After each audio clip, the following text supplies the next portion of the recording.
ಸನಾತನ ಹಿಂದೂ ಧರ್ಮ ರಕ್ಷಿಸಿ ಪೋಷಿಸುವ ಮೂಲಕ ಮುಂದಿನ ಪೀಳಿಗೆಗೆ ಭದ್ರ ಬುನಾದಿ ಹಾಕಿಕೊಡಬೇಕಾದ ಅನಿವಾರ್ಯತೆ ಇದೆ ಎಂದು ಶಾಸಕ ಎಚ್.ಸಿ. ಬಾಲಕೃಷ್ಣ ಹೇಳಿದರು.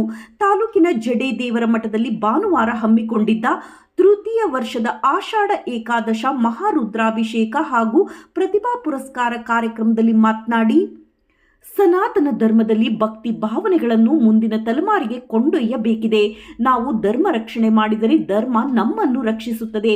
ಎಷ್ಟೇ ವೈಜ್ಞಾನಿಕತೆ ಬೆಳೆದರೂ ಧಾರ್ಮಿಕ ಕಾರ್ಯಕ್ರಮಗಳಿಗೆ ಅದರದ್ದೇ ಆದ ಮಹತ್ವವಿದೆ. ಪೂರ್ವಿಕರು ಆಚರಿಸಿಕೊಂಡು ಬಂದಿರುವ ಧಾರ್ಮಿಕ ಕಾರ್ಯಕ್ರಮ ಉಳಿಸಿ ಬೆಳೆಸುವುದು ನಮ್ಮೆಲ್ಲರ ಕರ್ತವ್ಯ ಎಂದರು. ಜಡೇದೇವರ ಮಠದ ಇಮ್ಮಡಿ ಬಸವರಾಜ ಸ್ವಾಮೀಜಿಗಳು ಮಾತನಾಡಿ, ಸಾಮಾಜಿಕ ಚಿಂತನೆಗಳು ಸಕಲರ ಬಾಳ ಬದುಕಿನಲ್ಲಿ ಆಶಾಕಿರಣವಾಗಿವೆ. ಧರ್ಮ ಪಾಲನೆಯಿಂದ ಜೀವನ ಉಜ್ವಲಗೊಳ್ಳಲಿದೆ. ಸ್ವಾರ್ಥರಹಿತವಾದ ಬದುಕಿಗೆ ಬೆಲೆ ನೆಲೆ ಇದೆ. ಅದರಲ್ಲಿ ಅಂತಹ ಅದ್ಭುತ ಶಕ್ತಿ ಇದೆ. ಜೀವನದಲ್ಲಿ ಉತ್ಸಾಹ ಇದ್ದರೆ ಸಾಧನೆ ಸಿದ್ಧಿಯಾಗುತ್ತದೆ.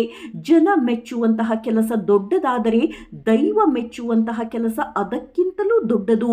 ಮನುಷ್ಯನ ಜೀವನದಲ್ಲಿ ನಿರ್ದಿಷ್ಟ ಗುರಿ ಇರಬೇಕು.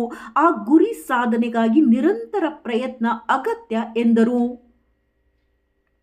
ಹಾಗೆಯೇ ಬಂಡೆ ಮಠದ ಶ್ರೀ ಮಹಾಲಿಂಗ ಸ್ವಾಮೀಜಿಯವರು ಮಾತನಾಡಿ, ನಮ್ಮ ತಂದೆ ತಾಯಿಯನ್ನು ಗೌರವದಿಂದ ನೋಡಿಕೊಳ್ಳಬೇಕು. ಅಂತೆಯೇ ವಿದ್ಯಾರ್ಥಿಗಳು ಸಮಾಜದ ಆಸ್ತಿ. ಅವರಿಗೆ ಮಠಗಳು ಹಿಂದಿನಿಂದ ಪ್ರೋತ್ಸಾಹ ನೀಡುತ್ತಿವೆ ಎಂದರು.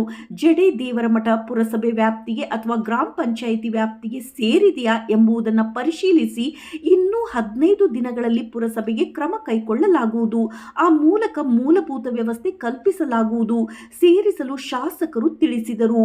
ಮಾಗಡಿ ತಾಲೂಕಿನ ಜಡೇದೇವರ ಮಠದಲ್ಲಿ ಹಮ್ಮಿಕೊಂಡಿದ್ದ ಆಷಾಢ ಮಾಸದ ಏಕಾದಶ ಮಹಾರುದ್ರಾಭಿಷೇಕ ಹಾಗೂ ಪ್ರತಿಭಾ ಪುರಸ್ಕಾರ ಕಾರ್ಯಕ್ರಮದಲ್ಲಿ ಶಾಸಕ ಎಚ್.ಸಿ. ಬಾಲಕೃಷ್ಣ, ಸಿದ್ಧಗಂಗೆ ಮಠದ ಶ್ರೀ ಶಿವಸಿದ್ದೇಶ್ವರ ಸ್ವಾಮೀಜಿ, ಜಡೇದೇವರ ಮಠದ ಇಮ್ಮಡಿ ಬಸವರಾಜ ಸ್ವಾಮೀಜಿ, ಭದ್ರಗಿರಿ ಮಠದ ವೀರಭದ್ರ ಶಿವಾಚಾರ್ಯ ಸ್ವಾಮೀಜಿ, ಬಂಡೆ ಮಠದ ಶ್ರೀ ಮಹಾಲಿಂಗ ಸ್ವಾಮೀಜಿ, ಮಾಜಿ ಶಾಸಕ ಎಂ.ಡಿ. ಲಕ್ಷ್ಮೀನಾರಾಯಣ್ ಇತರರು ಇದ್ದರು.